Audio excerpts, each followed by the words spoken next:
Hello everyone and welcome back to the channel. I'm going to start with a very simple question.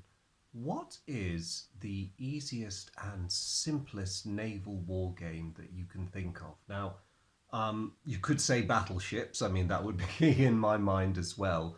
But if I were to ask what's the simplest naval war game you can think of that returns relatively realistic results, I'd be curious to know what your answers are because today I'm going to share with you one of mine, and it is Advanced Salvo by Gary Graber of Minden Games.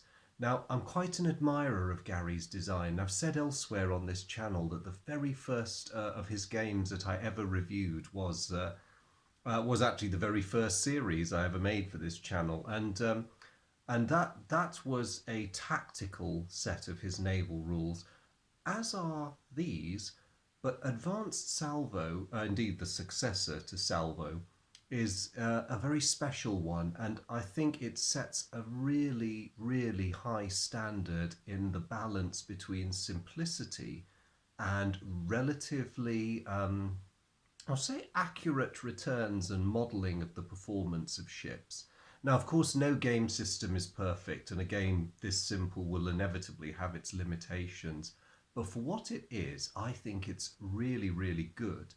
And I'm going to spend most of this series showing and telling you why.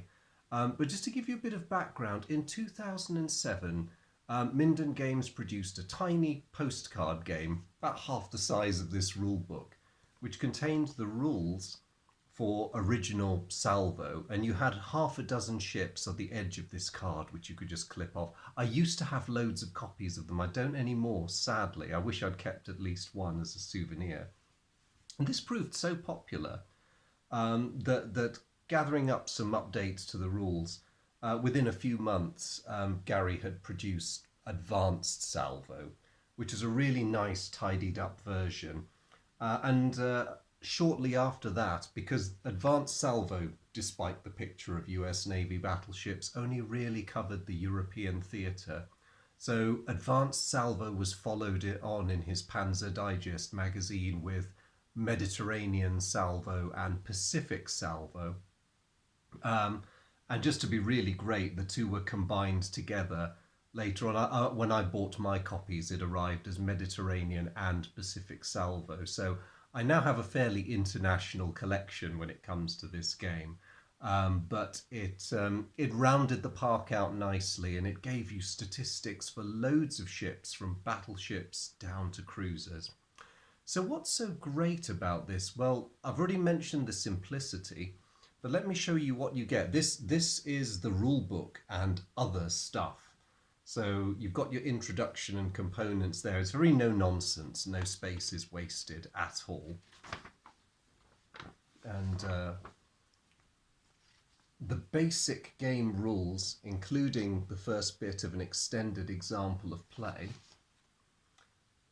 finish on page 5, and that's allowing for the fact that all the game tables you need to play are there. Now let's take a look at the game tables, because, you know, this is an incredibly simple game, as I've been saying ad nauseum, with incredibly basic and simple counters.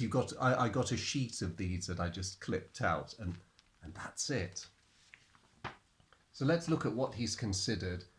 There's weather, the impact of range, fairly well thought out fire tables. You've got the straddle process built in, special damage and critical hits, torpedoes, torpedo damage, and of course resolution at the end of turn. That's fairly standard.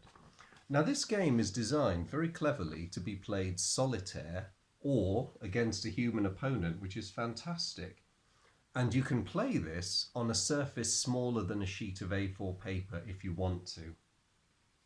And oh yes, dare I mention, optional rules for people who want to take it to the next level. Not that many will, I don't think, but I like these. They don't really add much to a quick and simple game, and they are worth having, particularly the alternate initiative resolution, particularly in a two-player game. And I do like the thought he's included there. You know, if you really are into your visual appeal, feel free to get miniatures, because even with miniatures, it won't be a very expensive business. You've got rules for multiple ships, but even so, most of the engagements are tiny. So you've got the Battle of the River Plate, Denmark Strait, Battle of Scomvire, and a hypothetical Italy versus France in this one. It's so simple. We're what, 12 pages, including designer's notes, and a very handy suggestion for a grid if it helps you to visualize how the combat is unfolding and working out the ranges. Now, this is not necessary to play, but it's a handy suggestion, and it's a really considerate one, I think. And I skipped past this earlier, but if that's not enough, table of the ship ratings, so you can not only have all the information at a glance if you're using miniatures or haven't brought the counters with you, or indeed if you want to try researching and engineering your own ships and introducing them to the game. It's really, really handy to have this. Now, I don't know how well the ship counters will show up, so I will just, I think I'll go back to the rule book actually, because it had that handy layout there for the, I think that is, yes, it's the Graf's Bay. And although there's a lot of numbers and figures there, you can see they all make sense, and it's very simply explained. And the great thing I find is if you're familiar with Gary's other designs, he's generally followed his pattern for laying out information on the ship counters. So the learning curve is incredibly, incredibly shallow.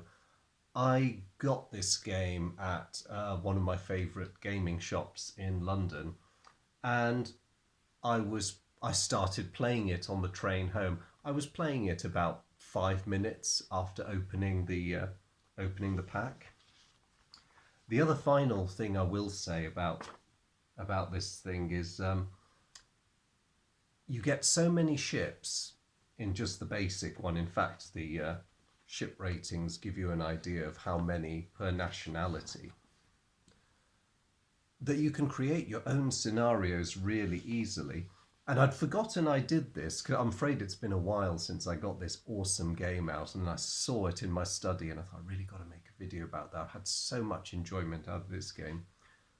Way back before the pandemic, I'd actually started researching and writing my own scenarios for it, which, you know, did my own version of Belfast briefly chasing Scharnhorst in 43, Hood versus Dunkirk on the assumption that she'd successfully broken out, or that, you know, she there might have been some other circumstance other than Mers El Kabir where the two might have met.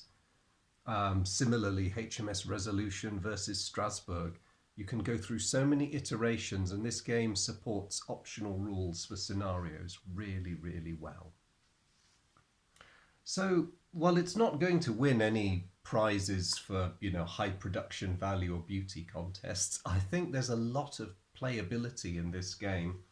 I paid £7.99 for this, and that was its full price at the time. So, you know, it's not an expensive game, and I don't think it's any more expensive now than it was back in 2010.